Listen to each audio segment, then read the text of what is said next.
Welcome to NACTV Reads the News. My name is Linda Dick, and I'm one of the many volunteers that help create programming for our station.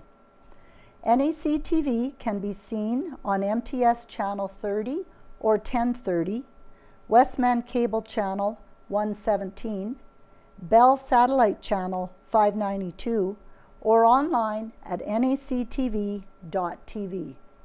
These programs are made possible by our volunteers, staff, advertisers, as well as donations made by you, the viewers. If you are enjoying your NACTV experience, please consider supporting us by either a donation or volunteering. You can contact our office at 204-476-2639 or at nactv@wcgwave.ca.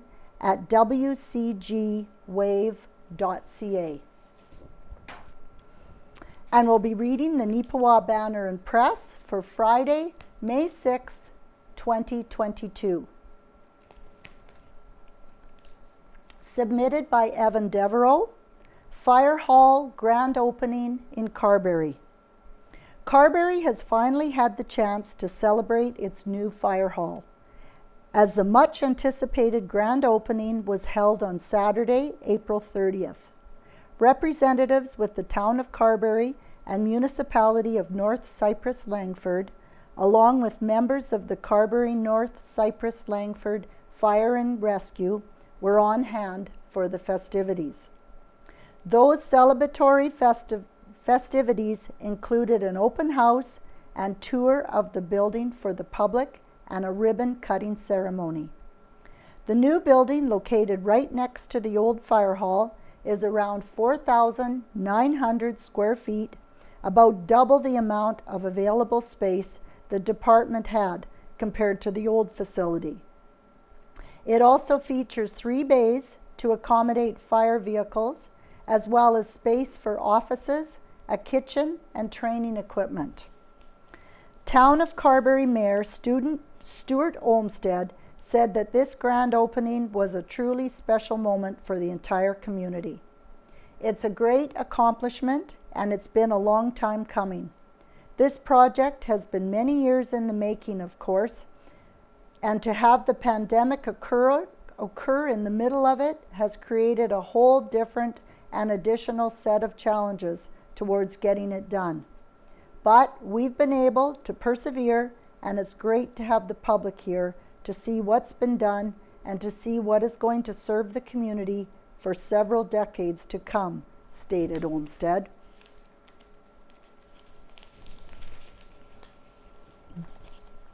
This is an impressive space that our fire department now has to work with.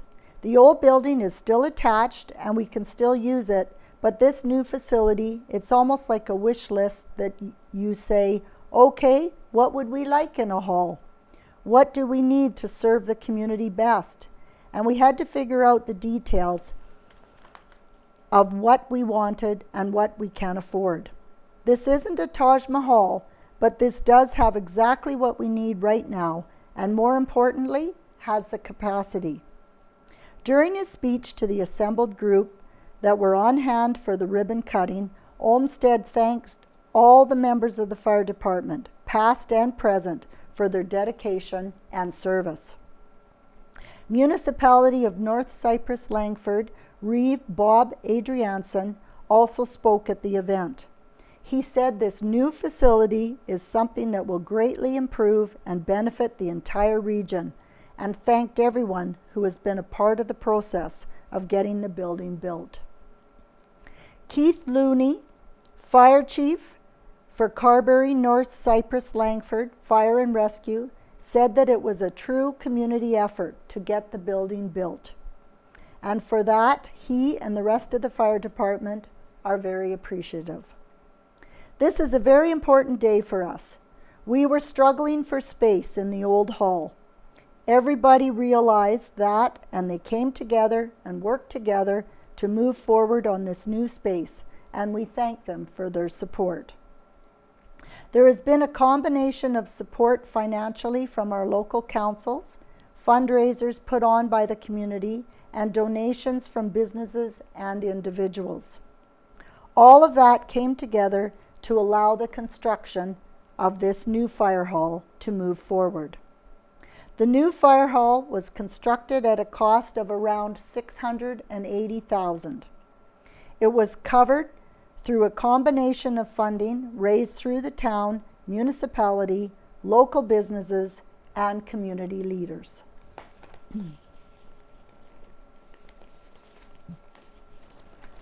Neepawa Rotary honors community members by Ken Waddell. Neepawa Rotary members and guests gathered on April 28th at the Neepawa Legion Hall to honor members and community members.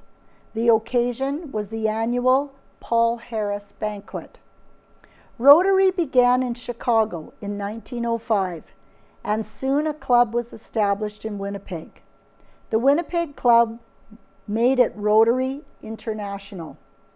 One of Rotary's founders was a man named Paul Harris, who felt it would be important to have business people gather, exchange ideas, and look at ways to improve their community.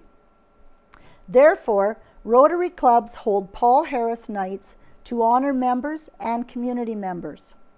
Paul Harris Fellowships are awarded to people who make $1,000 US in donations to the Rotary Foundation.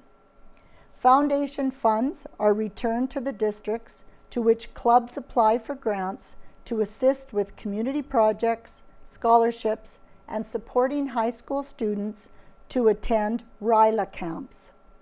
The Rotary Foundation recognized Brad Mummery for his financial contributions to the Rotary Foundation as a member.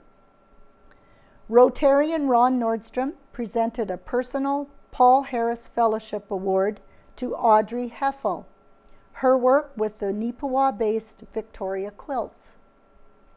Victoria Quilts has made and donated 1,460 quilts to cancer patients across Manitoba. Fellowships were awarded this year to Glenn Cummings and Ron Nordstrom. A Neepawa Club Fellowship was given to Grant Lucan of the Neepawa Kinsman Club. Lucan spearheaded the building of Kinsman Club 2, Neepawa's 48-unit assisted living center, a $10 million project. Neepawa Rotary has donated $15,000 to Kinsman Club 2. Honorary members were also given to longtime members John Fork and Ernie Mothe. Rotary District Governor Dan Sutton also addressed the meeting. Sutton served with the RCMP in Neepawa from 1981 to 1988. An editor's note: Winnipeg had strong ties with Chicago in the late 1880s and early 1900s. Travel was by rail, and much of Winnipeg's old architecture resembles the Chicago roots. Winnipeg was known as the Chicago of the North and is still occasionally referred to that name today. It was a major Canadian and international railway hub. When the Panama Canal was finished in 1914, the growth acceleration in Winnipeg slowed as a lot of freight that had traveled back and forth across Canada diverted to the canal route.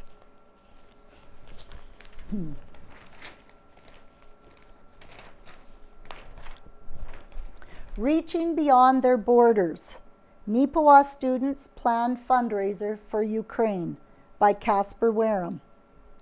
Neepawa Middle School students are teaming up with the Neepawa Gladstone Co-op for a special occasion on May 20th.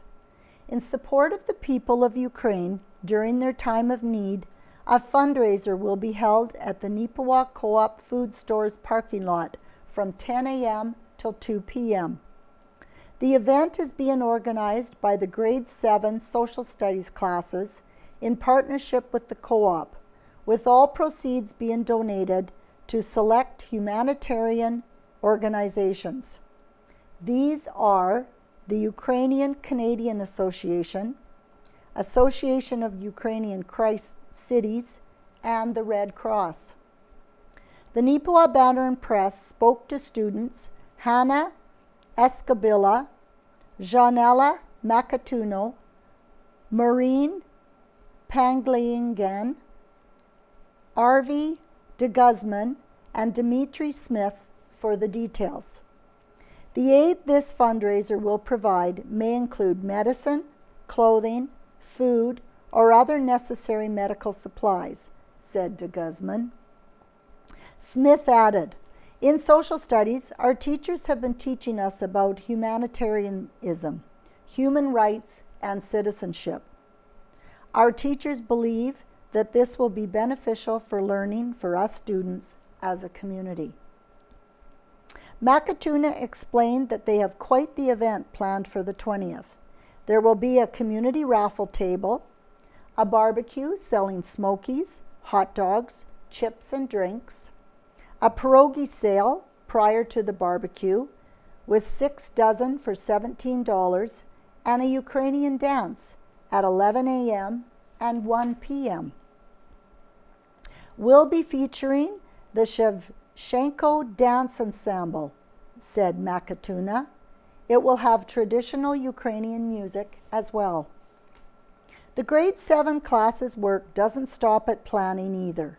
Escabilia told the Banner and Press that they're also working on posters, bulletins, advertisements, or working on finances and social media. They will also be hard at work on the day of the event too. We'll also be helping with cooking the food, pierogi sales, security, and sound systems. A pertinent issue. The co-op will be donating money towards the event as a whole, as well as donating food. But there's more to it than that. Neepawa Food Store Manager Darren Rowe expressed that while this is a Neepawa Middle School and co-op sponsored event, this is very much a community event. The store is busy looking for all the help that can potentially be acquired.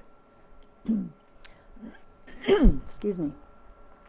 We're reaching out to the Safeways and Fresh Marts of the area and asking them to donate stuff as well, said Rowe. We're also asking some of our suppliers and vendors for some donations too. The Neepawa Gladstone Co-op has partnered with Miles Cathcart for other fundraisers in the past, and Rowe explained the attack on Ukraine felt like another pertinent issue to band together and do something for. I can't even imagine it, what the people of Ukraine are going through. So people getting out and supporting this would be very welcome, said Rowe. It's a great experience for the kids too, to be able to reach beyond their borders and tackle something that's going on in the world. While support can be given during the event by making a purchase or through a donation, donations are also being accepted prior to and after the fundraiser. Anyone wishing to make a donation will have up until 1 week after the event to make their donation. To do so, people are asked to contact Miles Cathcart via phone at 204-841-1555 or by email at mcathcart@bpsd.mb.ca. Sharing a final comment on behalf of the grade 7 classes, Maureen Panglingan extended a word of gratitude, stating, "We want to thank the Neepawa Gladstone Co-op and the community and surrounding areas for their support of this event so far, and our grade 7 teachers, Mr. Miles Cathcart, Mrs. Marcy Welpton, Ms. Kelly Spencer, Ms. Carly Reynolds, and Ms. Marina Sawick for helping us plan this event. Both the Neepawa Gladstone Co-op and the Neepawa Middle School are hoping for a great turnout and are looking forward to seeing the community at the barbecue, which is May 20th, So put it on your calendar.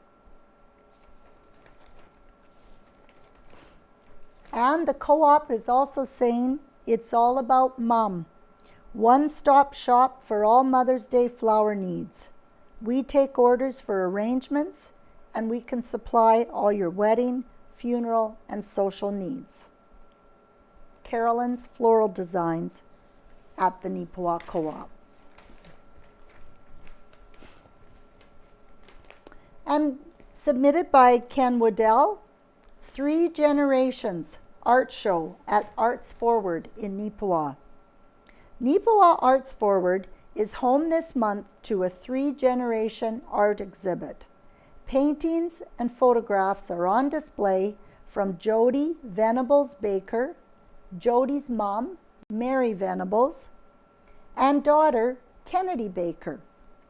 The multi-generation trio has put up what can only be demanded as an outstanding exhibit.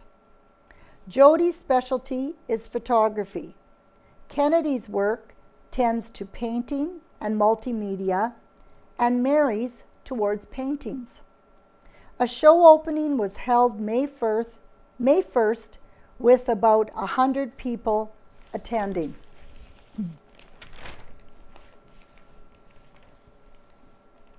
And here are some of the displays of their work. Guests at the Generations exhibit the gala opening at Arts Forward on May 1st were intrigued by the works of Jody Baker, Kennedy Baker, and Mary Venables, and the mediums with which they were created.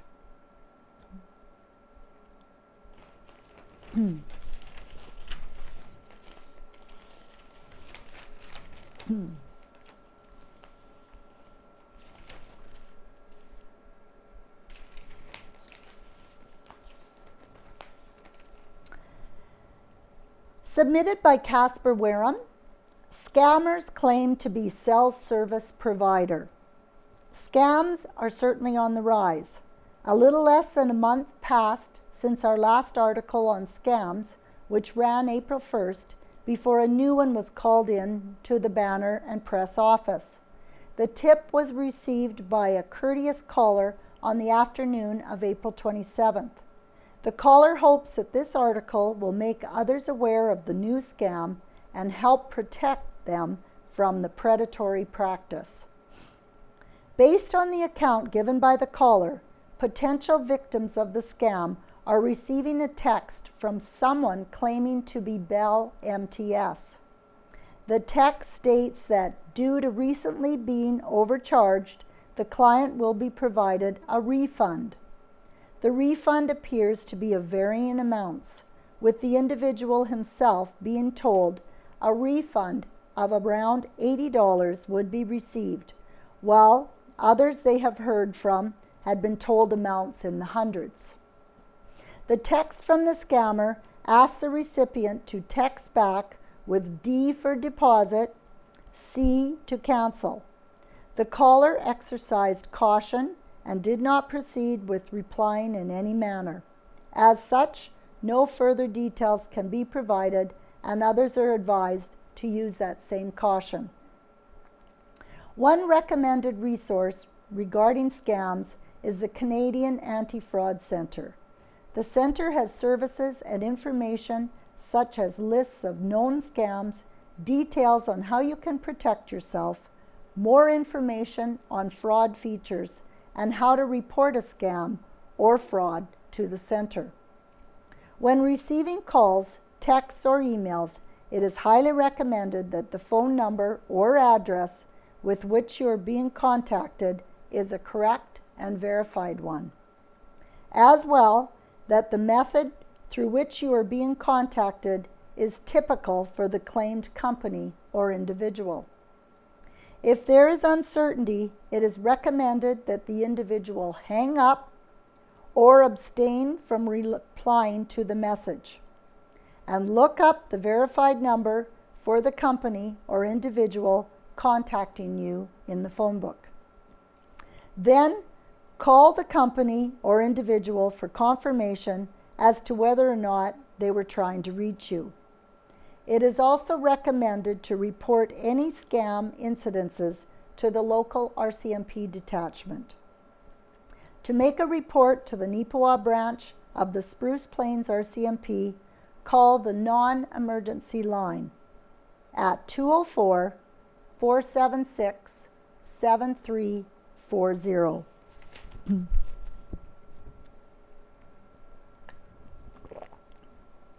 And turning to the Spruce Plains RCMP report submitted by Corporal Jacob Stanton. During the week of April 25th to May 1st, Spruce Plains RCMP dealt with 44 police activities. On April 25th, the RCMP responded to a report of a missing person in Neepawa. After an extensive search, the person was located in a neighboring town with no cause for concern. Police were dispatched to a single vehicle rollover near Neepawa. The driver and 2 passengers sustained minor injuries. Icy road conditions were to blame. On April 26th, RCMP received a report of a stolen cell phone in Minnedosa. Police were able to track down the person who stole the phone, and it was returned. The cell phone owner did not want any further police action. Police responded to a report of a Facebook fraud in Neepawa where gift cards were sent to a scammer. There was insufficient evidence to proceed further. On April 27th, RCMP received a report of an abandoned vehicle near Neepawa. Tow trucks initially had difficulty towing the vehicle due to rising water levels, but were eventually able to recover the vehicle. Police conducted a COVID compliance check at a residence in the municipality of Glenella Lansdowne. All residents were found complying with quarantine regulations. On April 28th, RCMP responded to a report of a theft in Minnedosa. After investigation, it was determined the matter was unfounded. Police received a report of an erratic driver in the RM of North Cypress Langford. Patrols were made, but the suspect vehicle was not located. On April 29th, RCMP were patrolling in Neepawa when they noticed a vehicle driving without headlights and struggling to stay in its lane. The vehicle was pulled over and an alcohol screening test was administered to the driver, which resulted in a fail. The driver was issued a driving suspension and the vehicle was impounded. Police responded to numerous abandoned 911 calls, which were all determined to be accidental. On April 30th, RCMP responded to a motor vehicle collision in the municipality of Westlake Gladstone, where a vehicle collided on a washed-out road and began filling with water. The driver was transported to the hospital with minor injuries. Police were dispatched to a report of a domestic assault in Minnedosa. One person was arrested, charged, and released to appear in court at a later date. On May 1st, RCMP responded to a report of a domestic assault in the RM of North Cypress Langford. One person was arrested, charged, and released with a future court appearance. Police received a report of a disturbance at a social gathering in Neepawa. Police attended and found no breach of peace occurring or had occurred. RCMP conducted 3 traffic enforcement actions during this reporting period. If you have any information about these crimes or any other crimes, please contact your local RCMP office or Crime Stoppers at 1-800-222-8477.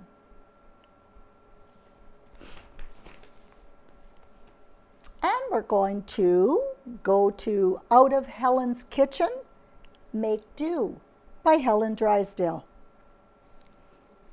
Past generations knew how to make things last by repairing, repurposing, or reusing them. Old newspapers were used to light the cook stove in the morning. What was not used went to the outhouse for use there. That's what happened to our Eaton's catalogs as well. The clothing pages were saved from the outhouse experience to be used by the girls for our craft projects, where we glued them using homemade flour and water glue. The remaining small pieces of soap were stuck onto the new bar or placed in a mesh bag to be used. Every last drop from a container was used up and sometimes diluted with water to last longer. Every piece of string and elastic band was saved. Presents were unwrapped carefully so the paper could be saved and reused. Tin foil was not a single-use item. One sheet could be washed and dried and used again and again. Used plastic bags were washed, hung up to drip dry, and used over and over. Back then, soft drink bottles and beer bottles were returned to the store, who sent them back to the plant to be washed and sterilized and refilled. Any plastic containers were reused for leftover storage, and you didn't know which container was really the margin. Socks were darned and clothing mended. When Dad's shirt collars and cuffs became frayed, Mom would carefully undo them, turn them inside out, and sew them back on. When they were really worn out, the buttons were removed and placed in the button jar. The worn item of clothing was then used as a rag or cut into strips and used for braiding rugs. Those braided rugs never seemed to wear out. Old coats were cut up and turned into smaller versions for the kids. Often they were dolled up with some hand embroidery or rickrack. Quilting was much more than an art form. It was born out of necessity to create warm bed covers from scraps or clothes someone grew out of. Pity the youngest child in the family, as their clothes were all hand-me-downs from their elder siblings.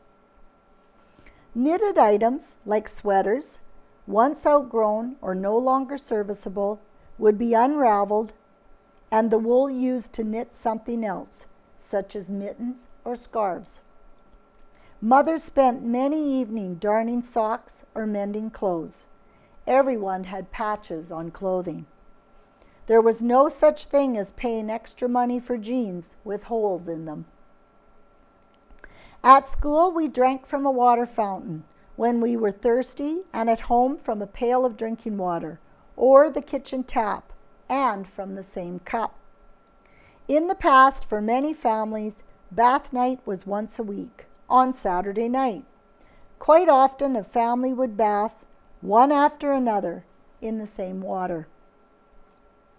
In our family, it went from youngest to oldest. Shoes could be repaired at the cobbler's to be given new life. Sugar and flour sacks were washed and reused for pillowcases, tea towels, or for clothing. The baby's diapers were made of flannelette and washed because they didn't have the disposable kind. They were dried on a line where the sun helped bleach and disinfect them. There's nothing quite like the smell of a line-dried laundry that's been blowing in the breeze on a sunny day. Generations of the past had to get by with little because they had no other options.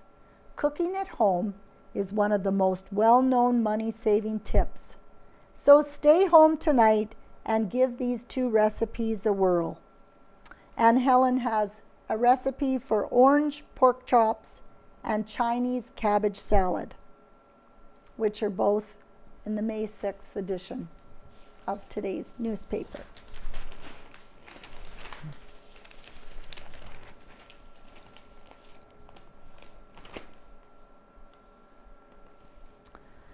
And right in the center by Ken Waddell, Holding On to the Precious. At the recent Washington Press Gallery dinner, comedian Trevor Noah gave a very funny address. He made fun of every news agency and personality that he could think of. He made fun of President Biden. Most people laughed. President Biden laughed at everyone else, but importantly, he laughed at himself. Biden also gave a very funny speech. After all, human is the main goal of that annual dinner. But it was the serious part of Noah's speech that was the best part, and he saved it for the last. Basically, he said the news media in America has the freedom and ability to challenge ideas, to criticize government, and to do so without fear of being injured or killed.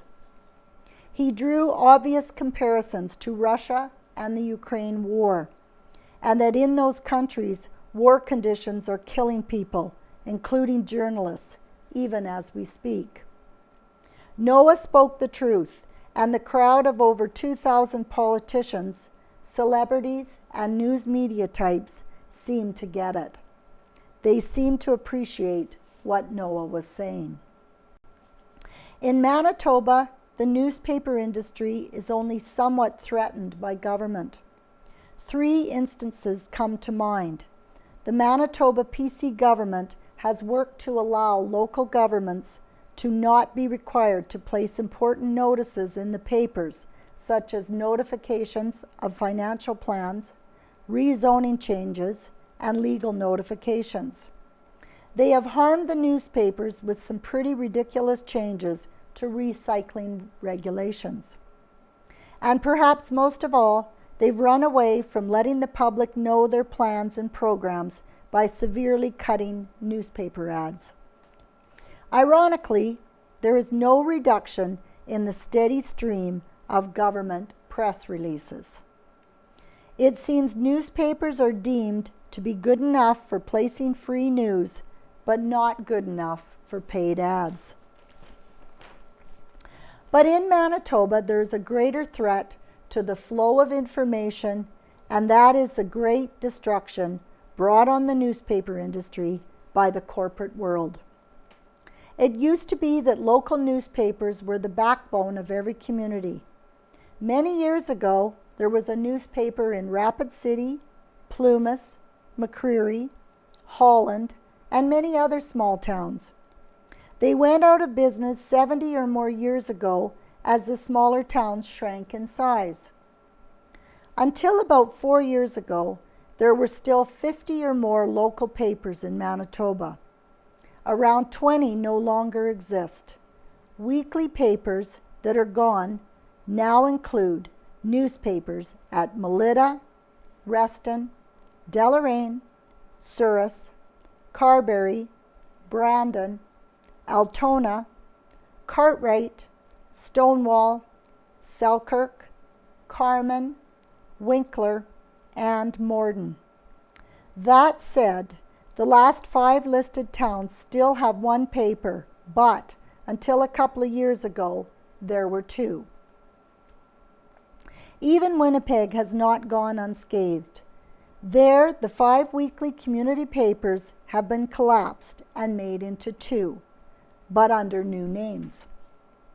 This is a huge loss of papers. All but 1 had been owned by large shareholder corporations.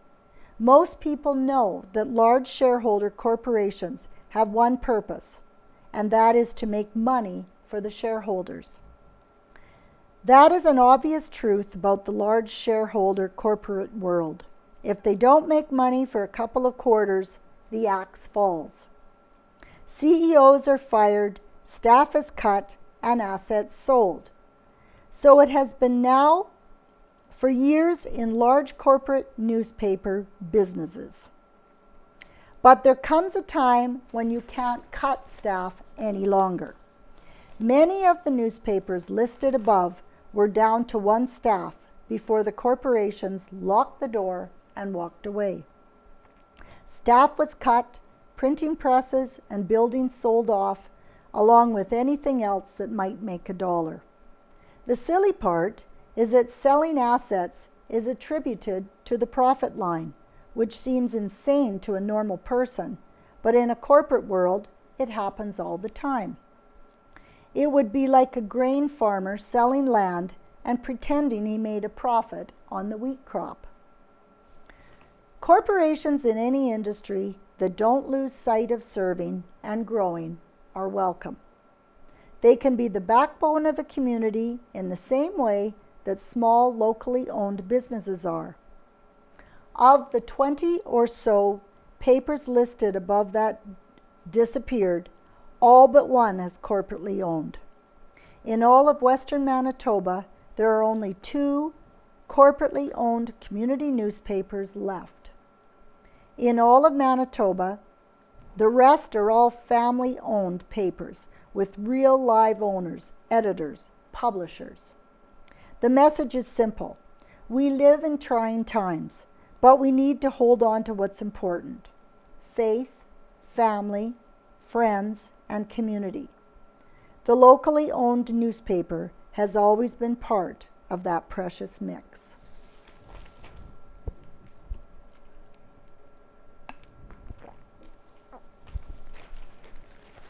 And written by Rita Friesen, Homebodies. This one's entitled, Wait for It. How many times are we told we need to be patient and wait? From the time we first understand the human language to some of the last words our failing ears hear, waiting is difficult. Not impossible, but difficult. Memorable waits. For a child to begin walking and then realize they are into everything at the speed of lightning. And we wait for them to begin speaking, only to become very aware that some littles never stop talking. Years ago, my younger sister, 17, spent time with my active family. As she was preparing to leave, she spoke her heart. On arrival, she had wondered why there was no background radio or TV after the oldest 4 headed off to school. After just a few days, she realized the continuous conversation of the 2-year-old filled all the silence. End of wondering. I can only hope and imagine that my family waited for those stages of development in my life. The waits for achievement. Most of us could hardly wait to go to school, to get on that bus with the other kids and attend classes. I don't think that most of us were told we would get to repeat this ritual for 12 years, more for many, less for others. Then we could hardly wait to graduate and get a job. And then we waited to retire. In between, we waited to get our driver's license, to own a vehicle, to get married, to have a family. Some of us rushed rather than waiting, and that didn't always turn out for the better. There were the years we planned a vacation, usually a summer holiday. We waited for the departure day, planning and anticipating the ideal family holiday. In the days before seatbelt regulations, the van would be loaded to the hilt with kids and stuff. Individuals taking turns getting the good seat, the window seat, but never gaining control over the choice of music or the interior temperature. You could make suggestions, never whine or fuss. And then, as it was a summer holiday and we were a farming family, one of the unit could not wait to get back home. Vivid memory, our 4 children and my sister returning from Banff to Carman, non-stop, towing a camper because the barley might be ready to cut. It needed a few more days. My waiting has changed. I refuse to wait to grow old and all the changes this will necessarily involve.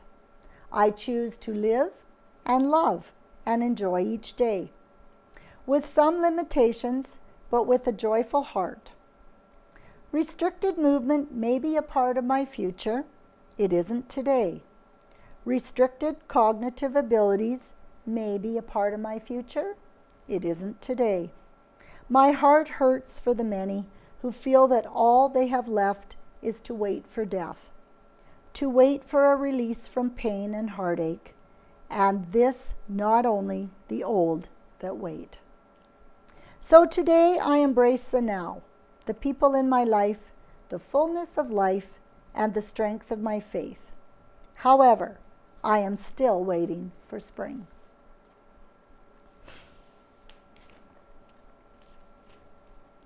Observation by Addie Oberlin.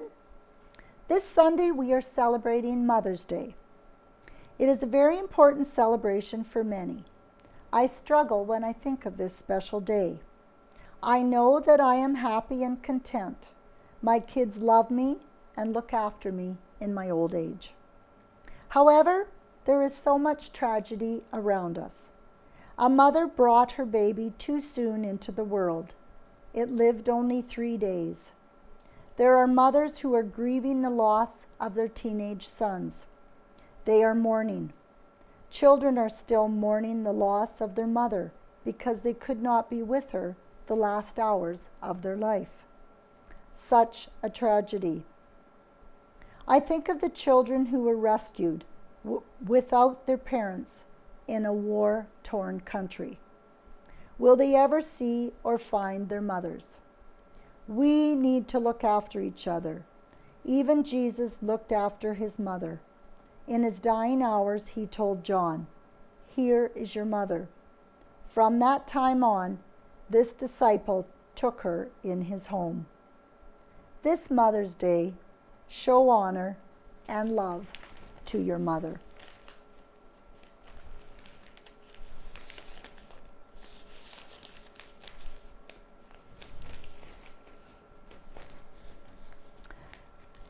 And submitted by Casper Wareham, Neepawa resident takes to the stage at the Canadian National Dance Competition. A Neepawa resident won gold at a national level recently. Emma Gale, daughter of Amanda Nottingale and Steve Gale, journeyed to Winnipeg's RBC Convention Centre recently to compete in the Canadian National Dance Championship. Emma Gale competed on April 22nd with a combination of solo performances and group performances with team members Kaylee Karolak, Shayna Wakefield, and Danica Robb. It was very exciting going to the competition. It was our first year that we'd ever been there, and it was super exciting, said Gale. There were a lot of dance companies that were there, not many people doing what we were doing, and we honestly didn't expect to win anything. So we were all super excited and thankful. It was amazing. We were totally surprised. She added, "What motivated and inspired me the most was just aiming to improve myself, getting feedback from people that I didn't know, and just being in a new environment and being able to learn and grow."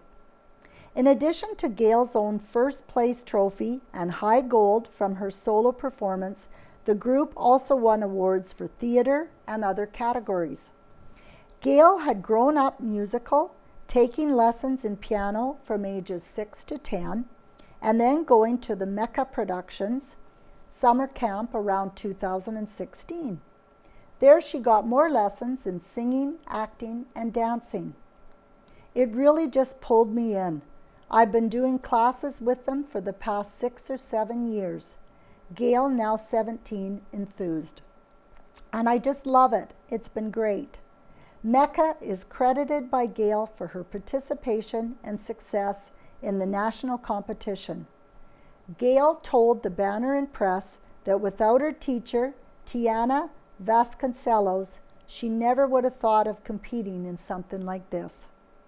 I'm thankful that she was able to give us an opportunity to go and learn, said Gale. Vasconcelos, a co-proprietor, performance troupe, and audition performance troupe choreographer for Mecca, has been working with Gale throughout her time at the camp. As well, some of the others in the group since around when they were in grade 2. I'd like to commend the girls, she said. They competed with a couple different numbers, but they had a quartet for grade 11 girls, and they received an Adjudicator's Choice Award for power performance because they did such an amazing job with their vocals and choreography. The atmosphere was amazing, very different from the festivals we usually do because it is a competition. The music was really loud, the adjudicators were high energy, and the kids were just buzzing with energy and nerves. We always try to use nerves as our power and fuel in the performance world, so it was really quite a day. Gail's performances certainly aren't stopping at the Canadian National Dance Competition. Vasconcelos told the Neepawa Press and Banner that Gail is going to be performing as one of two Annas in Mecca's production of Frozen Junior at the end of May. We're excited to see her shine on the stage in that production as well. And the Beautiful Plains School Division is holding a development screening day. If your child was born in 2018, please attend our development screening day. Call Sheila Bremner at 204-476-2455 to make an appointment.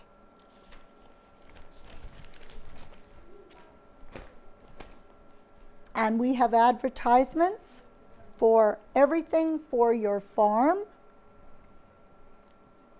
Aerial Imagery Manitoba. Boss Vehicle Sales, Maintenance and Repair. Best Choice Auto Sales and Service. Boston Pizza. Christensen Law Office, now in Neepawa and serving Minnedosa. Neepawa Gladstone Cooperative Limited. Gill and Small Agencies for all your farm insurance needs, including specialized risks and hail. Roland Weir, Realty and Appraisal. KK Penner, Tire Centers. Suregrove Farm Services. Lake Agassiz Builders, new homes, renos, ICF basements, concrete pads, decks, and framing. Sunrise Credit Union. M&M Drilling, Jeff Dixon. Jamie Porrock, Certified Red Seal, Mobile Mechanic, specializing in agriculture equipment. Neepawa Gladstone Co-op Bulk Fuel for all your bulk fuel needs. McReel Spray-On Systems. Ridge Road Welding. Rempel Backhoe and Gravel, Matt Rempel, Bernie. Redfern, Local Crop Input Professionals. Penno's Machinery and Manufacturing Limited. Neepawa Tire Limited. And Minagro Agricare, Livestock Supplies, Feed Delivery, Electric Fence Supplies, Water Systems, Sprayer Equipment, and Parts.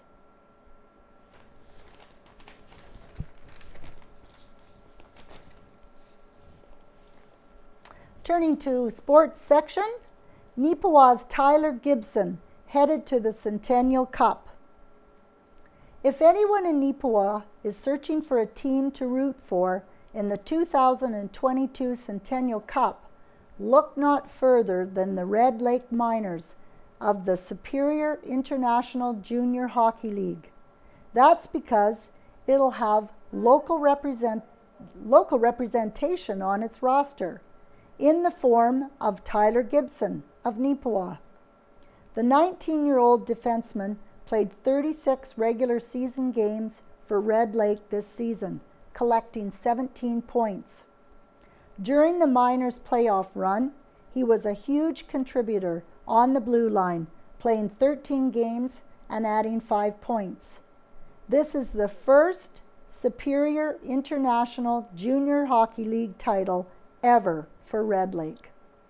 The Centennial Cup, which is the national championship for Junior A hockey, runs from May 20th to the 29th in Estevan, Saskatchewan. So good luck to Tyler Gibson of Neepawa. And submitted by Evan Devereaux, Austin Mccallick chases lacrosse dreams in Saskatoon. A Neepawa youth has taken a huge first step towards making it to the big leagues in Canada's national pastime. And it's not in the sport you're probably thinking. 15-year-old Austin Mccallick has recently signed with the Saskatchewan SWAT, a box lacrosse club based out of Saskatoon. He's competing this season at the 16 and under A-tier level, which is commonly the first step for players pursuing a spot on the Junior A teams. Over the years, many Junior A players have gone on to be drafted to the National Lacrosse League, the professional box lacrosse league that features 14 teams across the United States and Canada. For Mccallick, to be a member of the roster for the SWAT at this stage of his player development is a huge accomplishment. Mccallick recently told the Banner and Press that he's not taken the opportunity for granted. This is a big step forward and a huge opportunity. The skill level of the players here is very impressive and definitely a step up from where I've been. But that's what you want to face. That's how you improve your game and your skills, by being challenged like that. The first few games I've played, I can see a big change in the level of talent out there, but it's nice to be at this level. Mccallick, who has been playing lacrosse for 7 years, was recruited by the SWAT and was one of the first 10 players confirmed to the 21-player roster. Mccallick noted that's a great vote of confidence, but that he still has to put the work in at practice and in game to play off that initial confidence the coaching staff had in him. The next challenge for Mccallick and the SWAT will be a pair of non-league games in Winnipeg against the Manitoba Blizzard on May 7th and 8th. This will be his first opportunity for him, in essence, to play in front of a hometown crowd of family and friends at this level. Mccallick said that he'd likely have a little bit of nerves that set in just before the game, but that he's still very much looking forward to the challenge.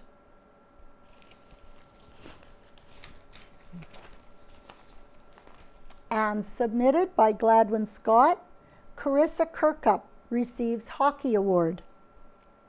Carissa Kirkup, a grade 6 teacher in Carberry, has been presented with the Precision Coach of the Year Award by Hockey Brandon for good qualities as a coach.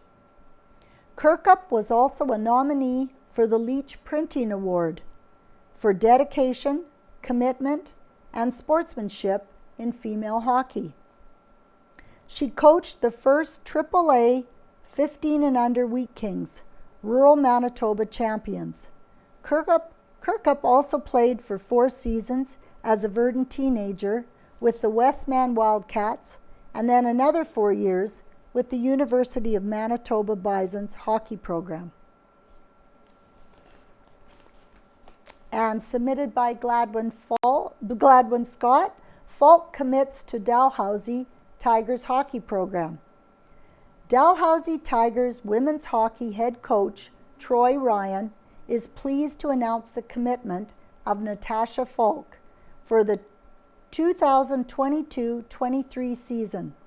An honor roll student from Carberry, Falk is a member of the Rink Hockey Academy 18 and under prep team out of Kelowna, BC, which topped the Canadian Sports School Hockey League and won the league championship. She averaged almost a point a game and will study science with dentistry in mind. I am incredibly excited for the opportunity to be part of such an amazing school and hockey program, said Falk. These next 4 years are going to be life-changing because of the people that have been part of my recruitment. I know that I will be a better student/athlete and person during my time at Dalhousie. I'm so lucky to be a Tiger, and I can't wait to get started. Natasha is a well-rounded player who understands the importance of being a good team player, stated Ryan. We believe her team-first mentality will add to the environment here at Dalhousie. Natasha has been a pleasure to work with during the recruitment process, and we are excited to have her as part of our program. Here and There by Gladwin Scott.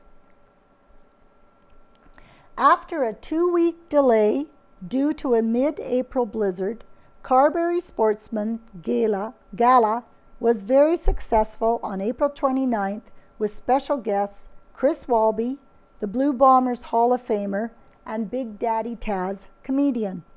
Profits from the event are slated for future recreation projects. With the terrible invasion of Ukraine by Russia, which started February 24th, more than 8 million Ukrainians have fled their country. Carberry schools will receive some Ukrainian students in late May. After Matthew Salen served 3 years as the Carberry Collegiate president, Mia Lazinski is the newly elected president, and her council members are as follows. Vice President, Ava Hamilton. Treasurer, Becca Bird. Secretary, Tanel Steen. Sports Board, Rihanna McMillan. Social Board, Delia Snaith, Anne McKenna Poitras. Calendar Board, Kayla Margetts and Rowan Scott. Whiteboard, Abby Jackson. Spirit Boosters, Jackson McCutcheon, Casey McCorradale, Jesse Dockhorn, Ryan McCollum, Nick Altenberg, Jody Myers, and Mallory Lockhart. Lauren Vanden Woestein in grade 12 and Tennille Steen, grade 11, won the Zone Girls Badminton doubles title and qualified for Manitoba High School's Trip AA Championships in Winnipeg, May 6th and 7th. Neepawa and Minnedosa hosted the Zone Championships. Carberry Collegiate students who qualified for the honor roll with an average of 85% or more are grade 9, Riley Balkanaz, Kaylee Barron, Natasha Botch, Braden Bobier, Eva Bach, Jana Broer, Ethan Downey, Brooklyn Eagleson, Aileen Fast, Jordan Gibb, Avery Kendall, Tyler Knoll, Madden Laverne, Ryan McCallum, Hannah Palasic, Alex Proden, Jackson Ramsey, Reinhard Rempel, Sandra Rempel, and Ella Verniest.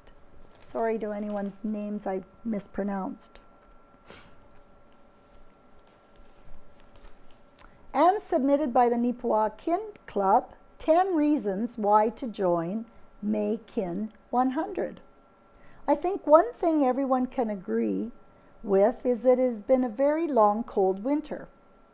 We are all looking forward to sunny days and spring. This is reason number 1 why to join in on the Neepawa Kin Club Get Active Fundraising Challenge, May Kin 100. This is a walking challenge that participants try to reach or exceed walking 100 kilometers in the month of May. Reason number 2, walking improves our physical health. Reason number 3, walking improves our mental health. Reason number 4, this can be a social activity.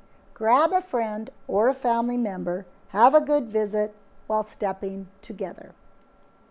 Reason number 5, It will be a fun and encouraging way to get active with others in the group. It will be motivating to be part of the leaderboard rankings and increase one's motivation.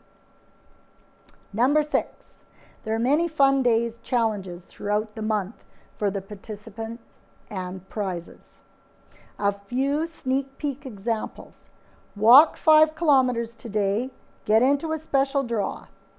Yoga in the Park Day by Tara McCarty. And Whitey's Fitness Body Shop will be having a workout in the park. These fun events are open for the registrants to participate in. Number 7, there will be grand prizes for the top 3 kilometer recorders. Reason number 8, the Neepawa community has been very supportive of this fundraiser, and the prizes coming in are amazing and plentiful. Reason number 9, to register is $25, which is supporting 3 different fundraising groups: the Neepawa Middle School Playground Project, Cystic Fibrosis, and Cycling Without Age Neepawa Project. And reason number 10, this is a fun challenge open for all members of the community, all ages. It will be great to all step together for ourselves and for great causes. As of early May, we have 216 registered walkers. It is not too late to join in on the fun challenge. Please register before May 1st by contacting Marcia at 204-841-2051. You can also sign up on the link on the Neepawa Kin Facebook page. Happy stepping!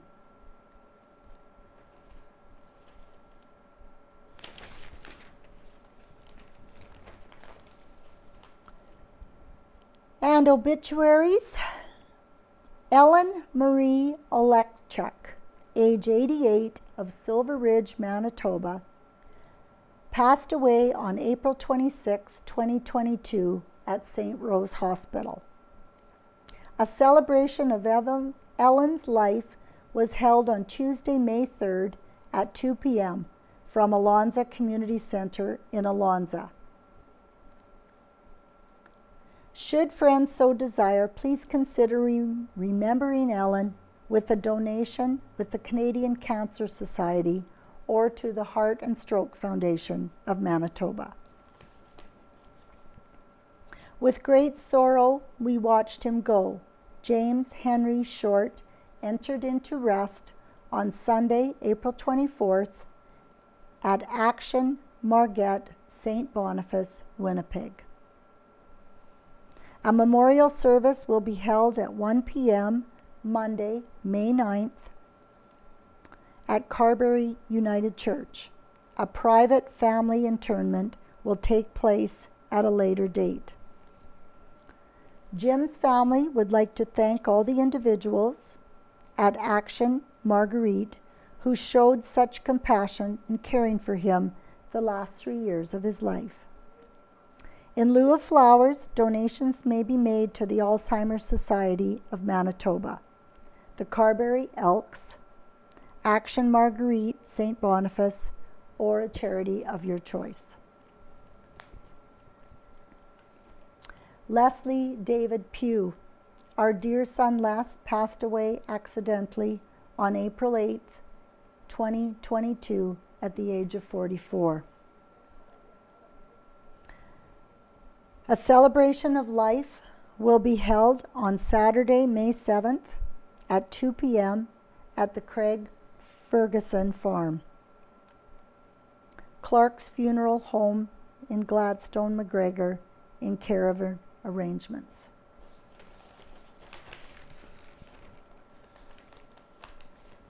And the Banner and Press donates $296 to palliative care. With the help of supporting businesses, the Neepawa Banner and Press was able to donate $296.70 to Neepawa Palliative Care. The funds were raised through the annual Cancer Awareness Month feature, which runs in April.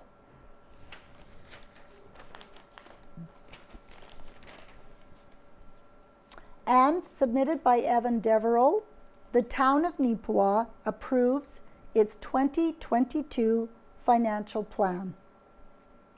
Neepawa's new budget for 2022 has officially been approved.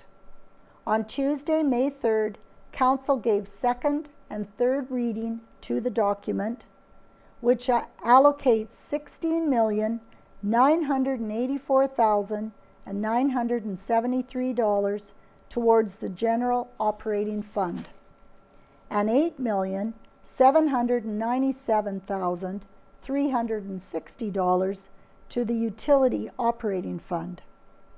Of interest to local property owners will be the rise of the mill rate, which has been calculated at 22.06, an increase of .34 mil compared to 2021. From a financial standpoint, that change means that ratepayers will pay an additional $45.90 in taxes per $300,000 of their assessed property value. The mill rate is the figure representing the amount per 1,000 of the addressed value of the property, which is used to calculate the amount of property tax. Last year, there was no increase in taxes for residential and commercial property owners, while in 2020, there was a decrease of 0.66 mils, or just under 3%. That equaled out to property owners paying 76 cents less in taxes per 200,000 of their assessed property value. In terms of where the money will be allocated, a portion of the General Operating Fund will go towards the completion of the new RCMP building, $3.4 million raised through reserves and taxes. Will also go towards road construction and upgrades, $805,000 reserves and taxes, and as well as the purchase of a new fire truck, $530,000 reserves. As for the Utility Operating Fund, some of the most important spending is going towards Phase 2 of the Lagoon project, $4 million. Completion of the reservoir, $2.2 million, and sewer relines installation, $399,000. Mayor Blake McCutcheon said that the majority of the spending will go directly towards several important improvements that will have a lasting impact on our community.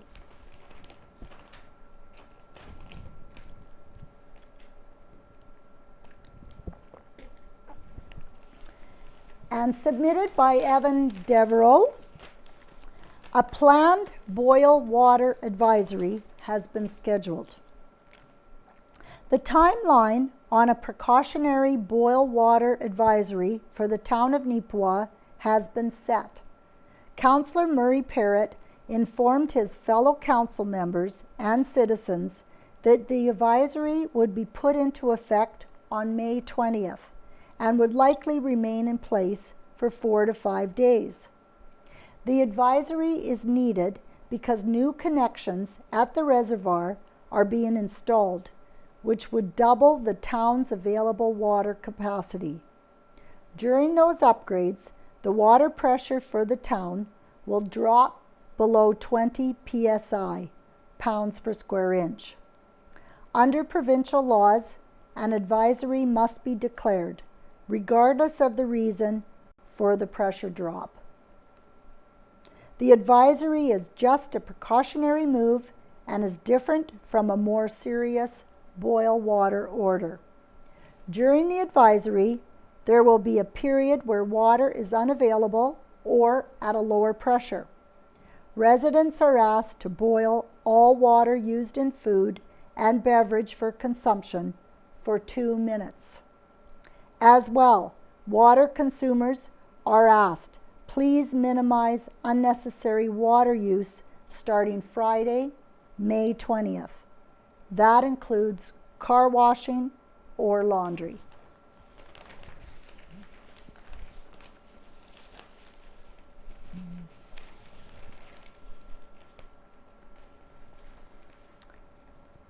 And admitted by Evan Devereaux, German company buys Northstar Seeds Limited. Northstar Seeds Limited has new owners, as a German company have taken over all controlling interests in the local seed producer. Late last month, Deutsche Saatverteilung announced its acquisition in a deal that will see them obtain 100% of the shares in Northstar. The official completion of the deal is still imminent, though it is expected to be finalized within the next few months. The purchase price has not been publicly disclosed.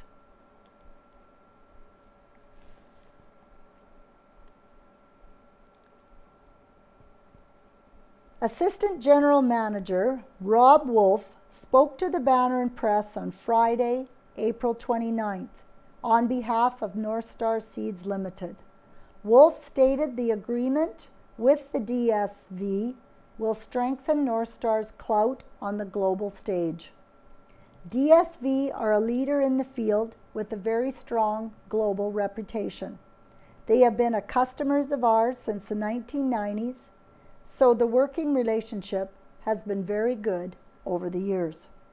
We feel confident that this deal will provide Northstar with the type of leverage we need to grow globally. Wolf also noted that the plan moving forward is for Northstar to maintain its existing workforce, if not expand upon it. Northstar Seeds was founded in 1982 by a group of Western Canadian alfalfa seed producers, including Don Pollock, who remains with the company to this day. Since that time, it has become a premier forage seed supplier across Canada, as well as some foreign markets. The Neepawa Community Ministries Center calls on the community to help improve services by Casper Wareham. Neepawa is a steadily growing community. In fact, the Neepawa Community Ministries Center reports that Neepawa is the 5th fastest growing community in Manitoba. As a result, the Neepawa Community Ministries Center, NCMC, has seen an increase in the use of its services. Now it wants to know if there is more that can be done or needs to be done to help people. So on May 18th, the NCMC will be holding a consultation at Arts Forward from 7 p.m. to 9 p.m. to review the year and gather feedback. I think this meeting will be integral in improving or expanding what we do.